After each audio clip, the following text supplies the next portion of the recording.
The Celtics and the Heat, and we're going to pick it up in the fourth quarter because a superhero was born last night. Tyler Herro, fourth quarter, 8 minutes to go. Heat up one.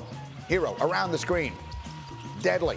4-point lead, under 7 minutes to go. Still a 4-point game. Mr. Outside, Mr. Inside. Herro in traffic. His 30th point of the game. Fourth player in history to score 30 or more in a playoff game at the age of 20 or younger. 4 minutes to go. Heat up 5. It's Herro again. The Heat with an 8-point advantage. 2 minutes left. Celtics desperate. Jason Tatum, crazy night. Scoreless in the first half. 28 in the second. Drills that three. It's a 4-point game. Ensuing possession.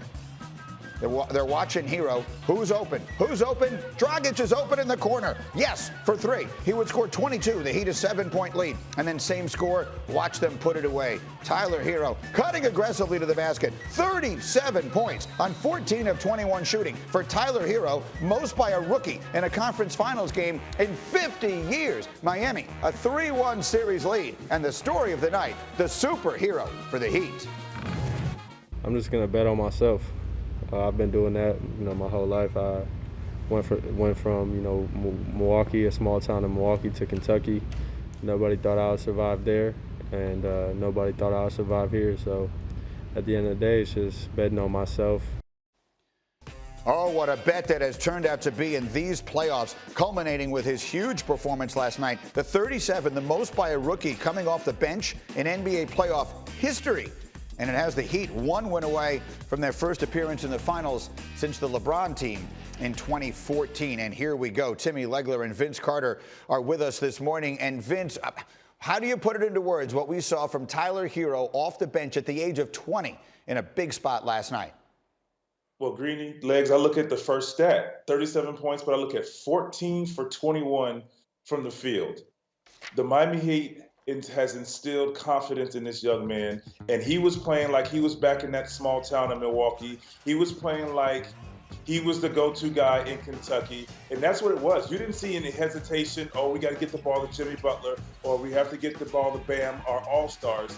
They were playing through him because of his ability to shoot outside, his ability to get into the paint, and also his ability to make plays for others. I mean, some of his passes in the paint, left hand across the court through traffic, giving or allowing guys to have open jump shots was amazing. He was playing like the superstar that he will be.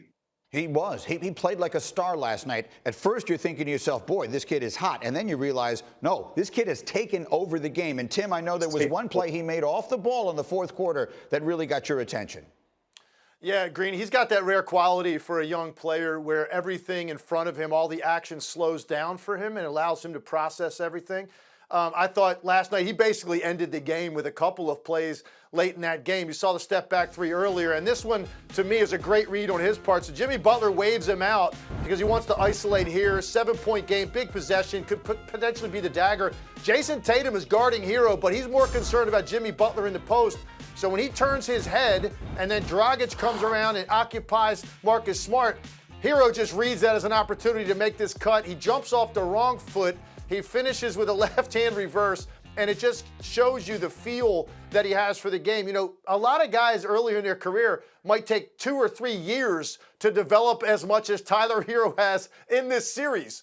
It's really incredible to me to see how poised he is and how sure he is of the result.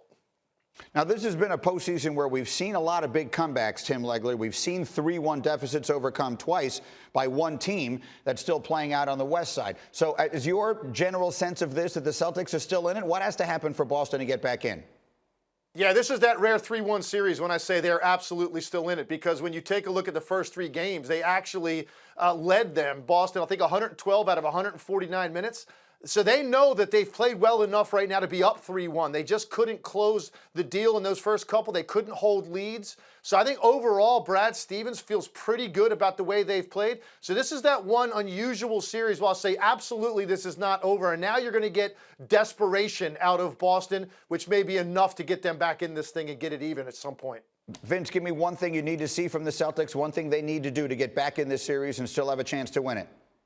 Well, guys, I look at it like this. Tim, you hit on the fact that, yes, they've played well enough to win games and just blown leads.